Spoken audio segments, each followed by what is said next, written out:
Amazing. Really proud of you. You guys are doing really, really well. So now that we've had a look at starting to develop those second tier, what we refer to as our brass tacks. This is the nitty-gritty, return on investment type of sales deck. We need to speak to, or should rather understand, we've got to understand who we're speaking to. So the top we're talking to is the C-suite, the CEO, the managing director. Now we're talking to the middle management, the buyer. We're actually talking, this sales deck is all about showing people a return on investment. So we need to show them how our product will offer them the positive transformation, not just how, we've got to show them that we can verify it, so it's got to be verifiable, it's got to be provable, and most importantly, remember, these are the guys who we're going to send a proposal to. So we need to show them how we're going to reduce the risk. Now think about risk. When we're talking about risk,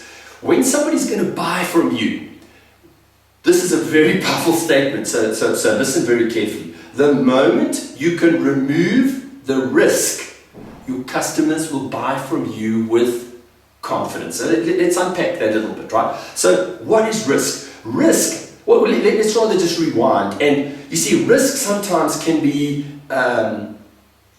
confused with objections, right? So an objection is something that somebody says, I think this product is too expensive. That's an objection. It's not a risk. It's, I like what I'm hearing, but if you can show me the value, in other words, you can either reduce the price so it comes down to an acceptable level, I will buy with confidence, I like it, but I have a reservation.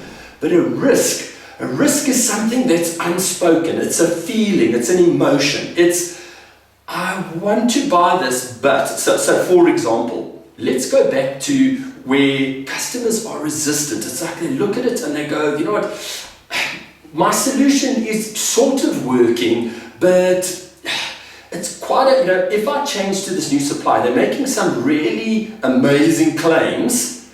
What if those claims don't come to fruition? What if they don't truly work? So risk, or should I rather say mitigating or eliminating risk, is where you take all of the responsibility, where you would do something. So let's say, for example, you know your product is an absolutely amazing solution, but the buyer's a little bit hesitant to make a change.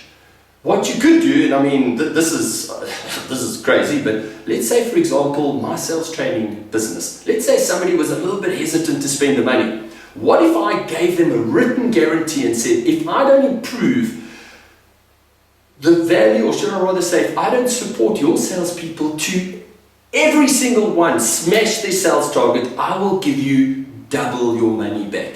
Can you see there's zero risk? If the training works, every single salesperson will smash their sales target. But if it doesn't, they're not going to get just their money back, they're going to get double their money back. I know it's a crazy example, right? So think about your business, think about the way you operate. Is there some way that you could take the risk, take some of the risk? Like, for example, let's say you want to run a trial. What about saying to the customer, we'll either give you or we'll sell you the product at our cost to prove it works, or if you're that confident, you can say, if it doesn't work, so we'll give it to you for free, once we're satisfied that it works, only then will we expect you to pay for it. So you see, what you're doing is you are taking the risk. As soon as you remove risk, your customers will buy with confidence.